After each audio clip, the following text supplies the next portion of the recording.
Kami dari kelompok 5 akan mempresentasikan perancangan sistem basis data pada toko Jawanda. Saya Bella Teresa, NIM 032. Saya Fiandra Tili Arinza dengan NIM 010. Saya Anissa Janatul Rahmah, NIM 039. Analisis proses berjalan. Riwayat perusahaannya yaitu, Toko Jawanda merupakan salah satu toko yang ada di kota Samarinda. Pada awal tahun 1990, seorang wirausahawan mendirikan sebuah warung yang menjual kebutuhan sehari-hari di daerah sekitar tempat tinggalnya. Namun, seiring dengan berjalannya perkembangan kebutuhan masyarakat yang semakin meningkat dan beragam, maka toko ini menambah barang dagangan sesuai minat pelanggan dan berpindah ke daerah yang lebih strategis untuk berjualan, yaitu di depan sebuah pasar. Karena perkembangan usaha yang semakin meningkat ini, maka usaha yang awalnya hanyalah warung kecil, ini lama-kelamaan menjelma menjadi salah satu toko grosiran yang besar di kota Samarinda. Toko Jawanda mendapatkan bahan baku dengan cara menjalin kerjasama dengan supplier yang ada. Usaha yang pada awalnya hanya dilakukan oleh seorang diri, sekarang telah memiliki 15 orang karyawan dan memiliki omset penjualan yang semakin meningkat. Untuk struktur organisasinya yaitu ada owner sebagai top level, sebagai pengawas, pengelola, mengatur keuangan, mendata karyawan, dan bertanggung jawab terhadap pengambilan keputusan yang terkait dengan seluruh aktivitas dalam perusahaan. Pembelian sebagai lower level itu bertugas untuk mendata dan menghubungi pemasok serta membuat pemesanan barang kepada pemasok yang berfungsi untuk menambah stok barang dalam gudang. Ada penjualan dalam lower level yang bertugas untuk melakukan transaksi dengan pelanggan, mendata pelanggan, dan membuat pemesanan penjualan atau nota yang dapat berfungsi sebagai surat jalan dan alat penagihan.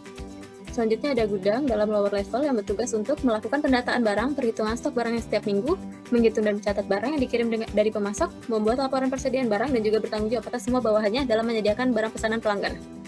Menggambarkan notasi dengan pendekatan.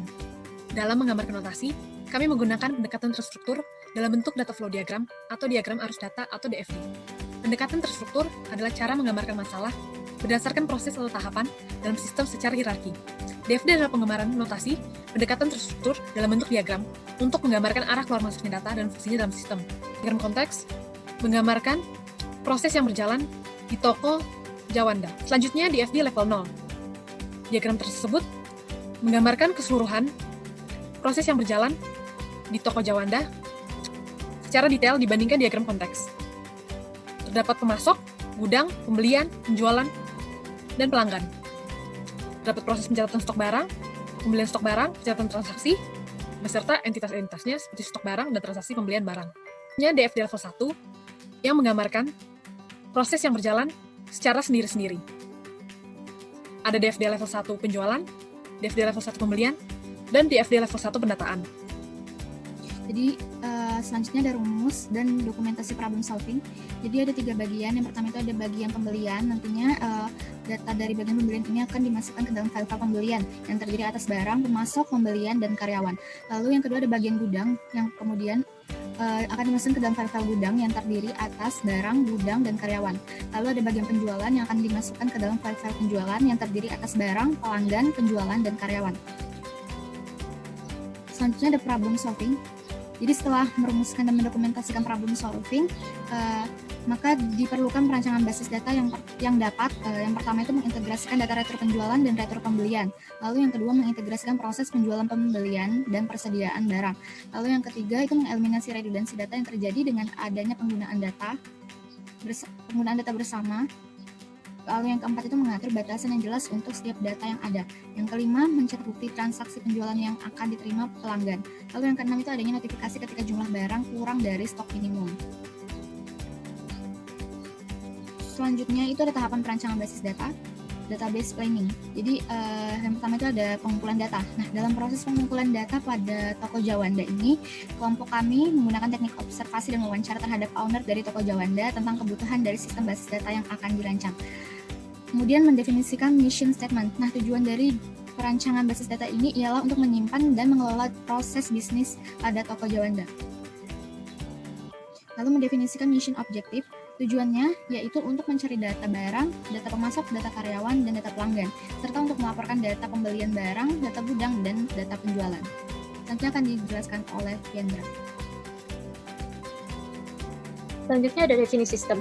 Sistem ini hanya bisa diakses oleh owner, bagian penjualan, bagian gudang, dan bagian pembelian, di mana masing-masingnya mempunyai keterkaitan. Dan di sini pelanggan hanya berhubungan langsung kepada penjualan, dan pemasok hanya berhubungan langsung dengan bagian pembelian. Requirement Collection and Analysis. Pendekatan sentralisasi. Pengguna sistem basis data mempunyai kebutuhannya masing-masing. Kebutuhan tersebut kemudian diidentifikasi, lalu dikumpulkan dalam global data model sebagai acuan perancangan dan pembuatan basis data. Dalam sistem basis data toko Jawanda, terdapat pengguna owner, penjualan, pembelian, dan gudang. Owner membutuhkan akses pada semua basis data, sementara karyawannya hanya perlu mengakses basis data yang berhubungan dengan fungsi kerjanya. Analisis dan pengumpulan kebutuhan. Query melambangkan permintaan, view melambangkan informasi, X menggambarkan hubungan antara suatu entitas dengan data. Seperti contohnya, owner dan penjualan berhubungan secara permintaan dengan data pelanggan. Ada konseptual database design, yaitu proses pembentukan model yang berasal dari informasi yang didapatkan dalam proses analisa kebutuhan dari keseluruhan aspek data yang diperlukan untuk perancangan sistem database dan digunakan sebagai sumber informasi untuk tahapan yang selanjutnya, yaitu desain logical. Langkah-langkah desain basis data konseptual yaitu yang pertama ada identifikasi tipe entitas. Identifikasi tipe entitas ini kita menentukan nama entitasnya, lalu menjelaskan deskripsi dan kegiatan dari entitas tersebut. Yang pertama contohnya di sini ada pelanggan. Dengan mendeskripsikan orang yang melakukan pemesanan untuk transaksi penjualan pada perusahaan. Kegiatannya yaitu setiap pelanggan melakukan satu atau lebih pesanan barang.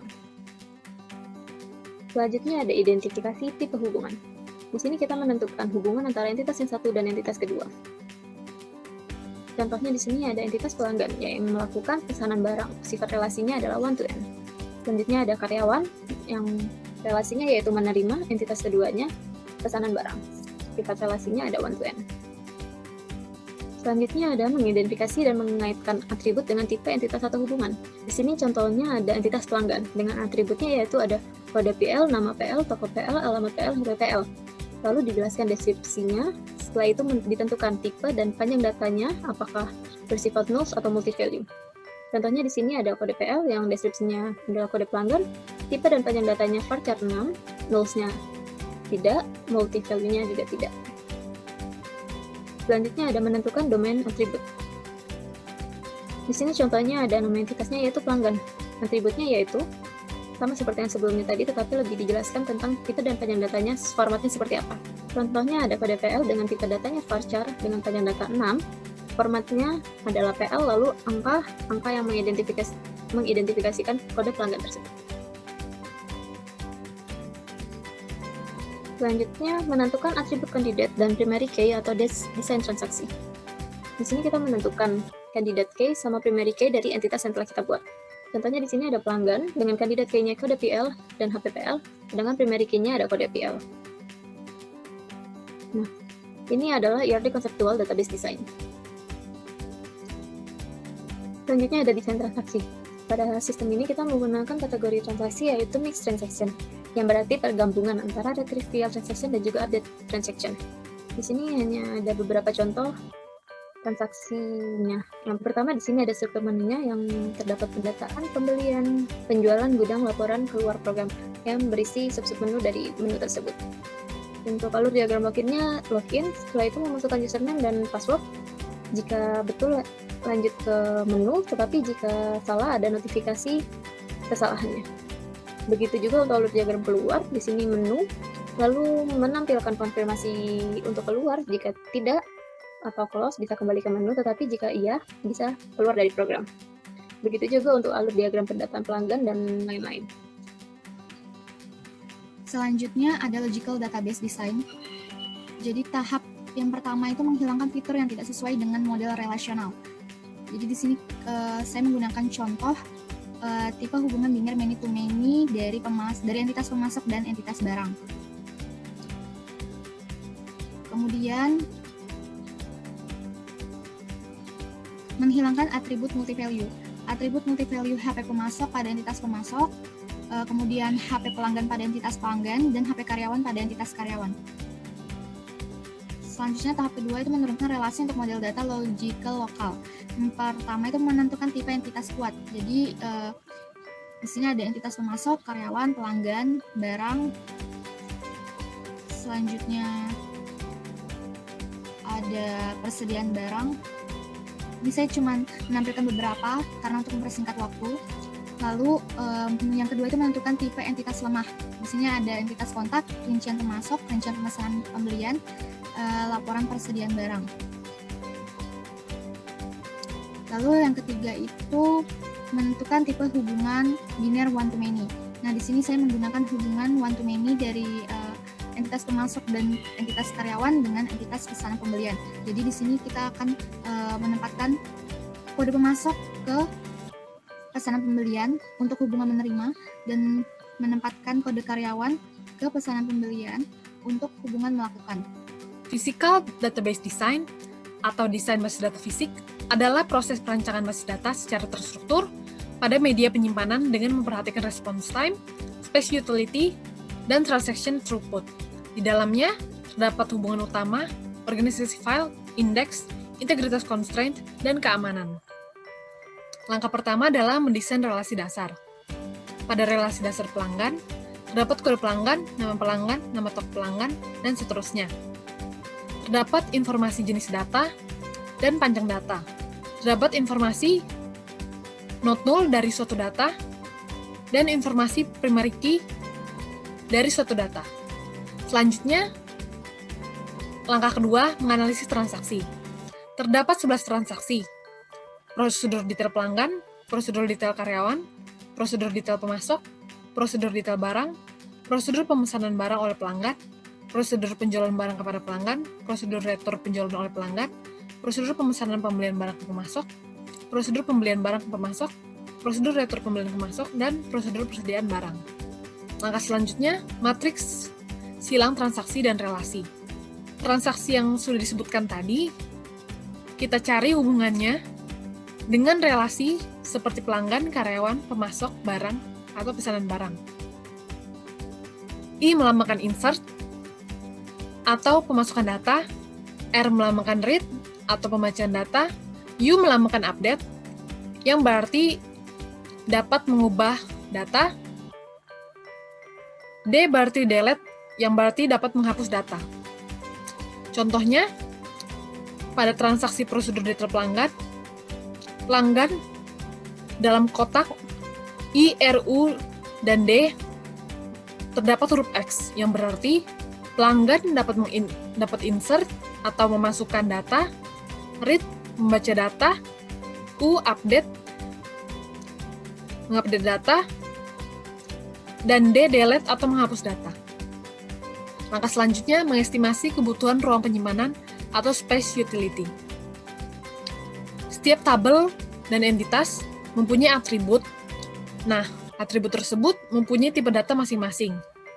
Seperti kode PL yang mempunyai tipe data varchar ataupun PPL yang merupakan tipe data integer. Setiap atribut tersebut mempunyai ukuran masing-masing.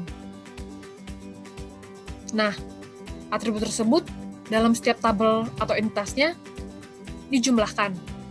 Nah, setelah dijumlahkan semuanya, kita menghitung entitas yang mengalami penambahan jumlah tiap bulan. Seperti pelanggan, kita mengestimasi transaksi per bulannya sebanyak 50. Jadi di sini, ukuran rekornya atau byte-nya 174 dikalikan 50, yang berarti 8.700. Sama seperti tabel atau entitas pelanggan, tabel atau entitas lain dikalikan dengan estimasi transaksi per bulannya, kemudian dijumlahkan. Terdapat entitas yang mengalami penambahan jumlah tiap tahun, seperti karyawan.